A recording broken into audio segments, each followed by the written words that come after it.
Hello everybody, and coming to you from the workshop again. And of course, one of the last shed times I did, I was well aware that I thought everything was going great, and workshop, they've cleared up all the jobs, all the loose ends, but it's never too long before another job needs doing. So basically then, yesterday we went out on Biff the monkey, and of course obviously we had a bit of a mudguard failure. Now I'm not going to go into too much detail, but it's pretty simple really, but very tricky. Now personally, I hate working with glue of any sort, any kind, or resin or whatever, because previous experience always tells me that it's a messy old business, and normally whatever you're trying to stick doesn't get stuck, and it's normally fingers and stuff that get stuck together.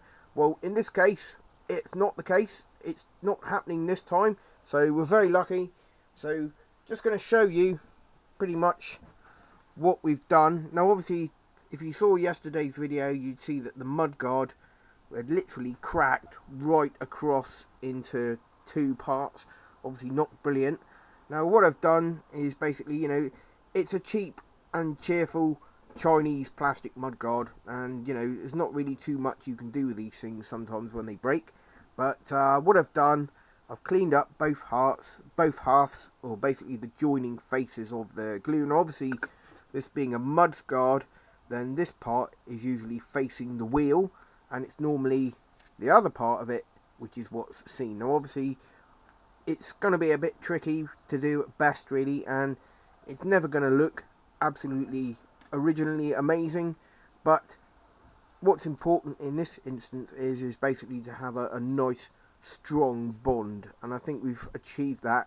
So what I've done then, I've cleaned up the surfaces, and it took an awful lot of holding and an awful lot of being patient, but I managed to get the two halves to fit together very snugly, and almost a bit like a jigsaw. And I've then applied some epoxy resin, which two-part epoxy resin, with a hand that I didn't have. Well, it was a bit tricky, but we've managed it.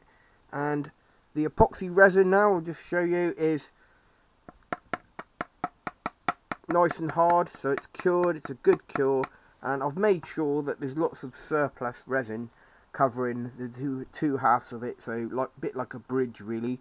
And then obviously then I've added some extra fiberglass filler to the inside points here, are the points which I think are going to probably be under the most stress, but all appears to be going off nicely, and I'm trying to flex it a bit and I just can't.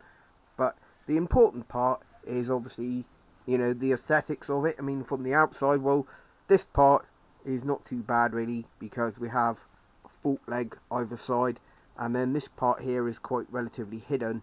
So the important thing is you're not really going to get much of a view of that from the side, but obviously the forks and the bottom yoke on the monkey bike are going to hide it quite well. So hopefully it will be bolted back on the bike in a bit, and we can call it a successful fix.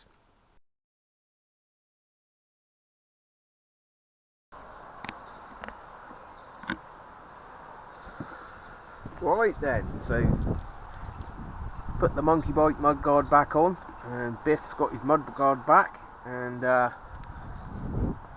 it's gone on there quite nicely, and it feels really strong actually, which is good. And all I've done is I fitted some washers onto the original bolts just to spread the pressure a little bit, and don't need to tighten them up too much, but all in all, hopefully a successful fix. Well, thanks for watching. Now, it's not often that I do these sort of repairs. In the past I've had lots of obviously failures with glue and stuff, and some of these thermoplastic parts are actually quite difficult to actually repair. So bit of a result then, it's all gone to plan, which is good. So we're back on the road again, and see you on the next video.